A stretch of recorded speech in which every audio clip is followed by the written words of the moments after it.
IPL 2024 ఐదో match Gujarat Titans మరియు Mumbai Indians జట్ల మధ్య జరగబోతుంది. అంటే ఈ మ్యాచ్ని అయితే మార్చి 24వ తేదీన నరేంద్ర మోడీ స్టేడియం వేదిక ఆడబోతున్నారు. సో రెండు జట్ల మధ్య మ్యాచ్ అంటే ఇప్పుడు కూడా చాలా ఇంట్రెస్టింగ్గా ఉంటుంది. మెయిన్లీ ఇప్పుడు హార్దిక్ పాండ్యా జీటీ నుండి ఎంఐ టీంకి వచ్చాడు కాబట్టి ఈసారి ఇంకా ఇంట్రెస్టింగ్ ఉండబోతుంది. బట్ ఎనివే అసలు ఈ మ్యాచ్లో ఆడబోయే ప్లేయర్స్ మధ్య ఇప్పటివరకు ఎలాంటి బ్యాటిల్స్ నడిచాయి, ఎవరి మీద ఎవరికి పై చేయి ఉంది, ఇలాంటి ఇంట్రెస్టింగ్ విషయాలతో ఈ మ్యాచ్కి సంబంధించిన టాప్ 5 ప్లేయర్ బ్యాటిల్స్ గురించి ఇప్పుడు క్లియర్గా తెలుసుకుందాం. Number 5 Ishan Kishan versus Umesh Yadav. ఇదైతే పవర్ ప్లేలో ఉండబోయే ఒక exciting battle. Mainly Ishan Kishan ఒక లెఫ్ట్ హ్యాండ్ బ్యాట్స్మెన్ అయితే ఉమేష్ యాదవ్ ఒక right arm fast bowler. And also Ishan Kishan ఇనిషియల్గా స్వింగ్ అయ్యే బాల్ ఆడేందుకు ఇబ్బంది పడుతుంటాడు. At the same time Umesh Yadav power ప్లేలో కొత్త బాల్ను బాగా స్వింగ్ చేయగలడు.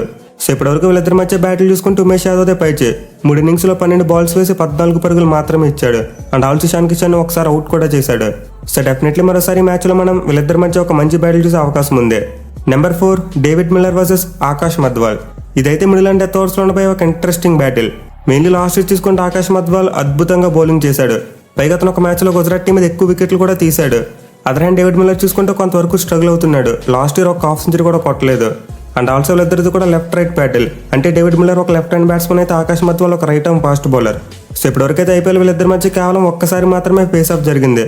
అండ్ ఒక్క ఇన్నింగ్స్లో 5 బంతులు వేసిన మధ్వాల్ 8 పరుగులు ఇచ్చి మిల్లర్ను అవుట్ చేశాడు. దీంతో ఈసారి కూడా మనం ఎక్స్పీరియన్స్ ఉన్న డేవిడ్ మిల్లర్ మరి యంగ్స్టర్ అయిన మధ్వాల్ మధ్య ఒక మంచి బ్యాటిల్ చూసే ఛాన్స్ ఉంది. Number 3 Hardik Pandya versus Mohit Sharma. ఇది కూడా మిడిల్ అండ్ డెత్ ఓవర్స్లో ఉండబోయే ఒక ఎగ్జైటింగ్ బ్యాటిల్. మరి ముఖ్యంగా last year Mohit Sharma GT team తరపున అద్భుతంగా రాణించాడు. ఎస్పెషల్లీ డెత్ ఓవర్స్లో అయితే మైండ్ బ్లోయింగ్ బౌలింగ్ చేశాడు.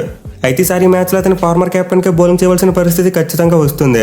సో ఇప్పటివరకు చూసుకుంటే హార్దిక్ పాండ్యా అయితే మోహిత్ శర్మ బౌలింగ్ ఎక్కువగా ఫేస్ చేయలేదు. ఎందుకంటే లాస్ట్ ఇయర్ ఇద్దరు కూడా ఒకే టీం తరపున ఆడారు కాబట్టి. కానీ అంతకుముందు చూసుకుంటే వీళ్ళిద్దరి మధ్య మొత్తం 2 సార్లు ఫేస్ ఆఫ్ జరిగింది. అంటే 2 ఇన్నింగ్స్లో మోహిత్ శర్మ హార్దిక్ పాండ్యాకి 2 బంతులు వేస్తే ఆ 2 బంతులు ఒకసారి అవుట్ చేశాడు. అంటే ఇప్పటివరకు మోహిత్ శర్మ హార్దిక్ పాండ్యా బౌలింగ్లో 2 బాల్స్ ఆడితే ఒక బాల్కి ఒక రన్ కొట్టాడు, మరో బాల్కి అవుట్ అయిపోయాడు. సో దీన్ని బట్టి చూసుకుంటే ఈ మ్యాచ్లో ఖచ్చితంగా వీళ్ళిద్దరి మధ్య ఒక మంచి బ్యాటిల్ మనం ఎక్స్పెక్ట్ చేయవచ్చు. Number 2 Rohit Sharma versus Rashid Khan. ఇదైతే ఒక లెజెండరీ బ్యాటిల్ అని చెప్పుకోవాలి. ఎందుకంటే జనరల్గా రోహిత్ శర్మ స్పిన్ బౌలింగ్ని చాలా బాగా ఆడుతుంటాడు.